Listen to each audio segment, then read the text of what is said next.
తమిళనాడు కన్యాకుమారిలోని నరేంద్ర మోడీ కన్యాకుమారిలో సుదీర్ఘ ధ్యాన ముద్రలో ఉన్నారు. మనం చూస్తున్నాము ఎన్టీవీ స్క్రీన్పై 45 గంటల పాటు పీఎం మెడిటేషన్ చేయనున్నారు.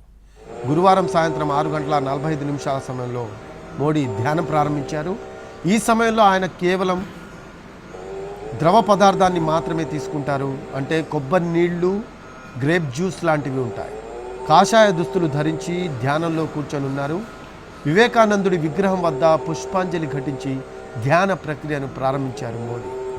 131 ఏళ్ల క్రితం స్వామి వివేకానంద కూడా ఇక్కడే ధ్యానం చేశారు. బంగాళాఖాతం, హిందూ మహాసముద్రం, అరేబియా సముద్రం ఇలా 3 సాగరాలు కలిసే సంగమ స్థలిలో ప్రధాని మోడీ ధ్యానం చేస్తున్నారు. ఇక్కడే 1892లో ఓ రాయిపై కూర్చొని 3 రోజుల పాటు ధ్యానం చేశారు స్వామి వివేకానంద.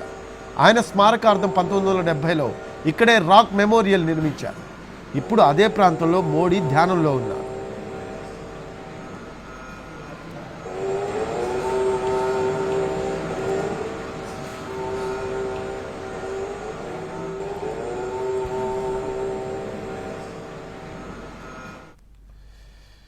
గతంలోనూ ప్రధాని మోడీ ధ్యానం చేశారు. 2019లో చివరి దశ పోలింగ్కు ముందు రోజు కేదార్నాథ్లోని రుద్రగహలో 17 గంటల పాటు ధ్యానం చేశారు.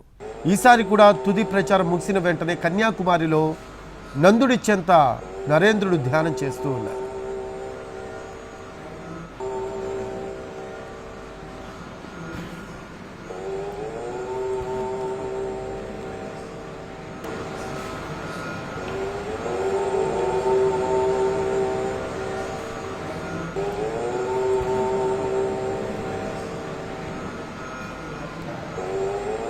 టీవీ స్క్రీన్పై దృశ్యాలు చూస్తూ ఉన్నాము.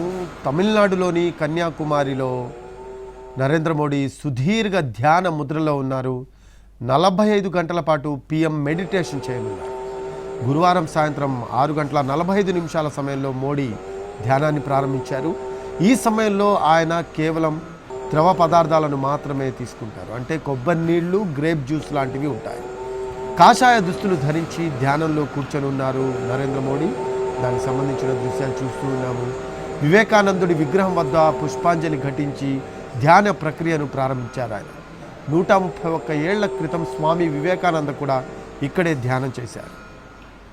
బంగాళాఖాతం, హిందూ మహాసముద్రం, అరేబియా సముద్రం ఇలా 3 సాగరాలు కలిసే సంగమ స్థలిలో ప్రధాని మోడీ ధ్యానం చేస్తూ ఉన్నారు. ఇక్కడే 1892లో ఓ రాయిపై కూర్చొని 3 రోజుల పాటు ధ్యానం చేశారు స్వామి వివేకానంద. ఆయన స్మారకార్థం 1970లో ఇక్కడే రాక్ మెమోరియల్ నిర్మించారు. ఇప్పుడు అదే ప్రాంతంలో మోడీ ధ్యానంలో ఉన్నారు. గతంలోనూ ప్రధాని మోడీ ధ్యానం చేశారు. 2019లో చివరి దశ పోలింగ్కి ముందు రోజు కేదార్నాథ్లోని రుద్రగహలో 17 గంటల పాటు ధ్యానం చేశారు ఆయన. ఈసారి కూడా తుది ప్రచారం ముగిసిన వెంటనే కన్యాకుమారిలో నందుడి చెంత నరేంద్రుడు ధ్యానం చేస్తున్నారు.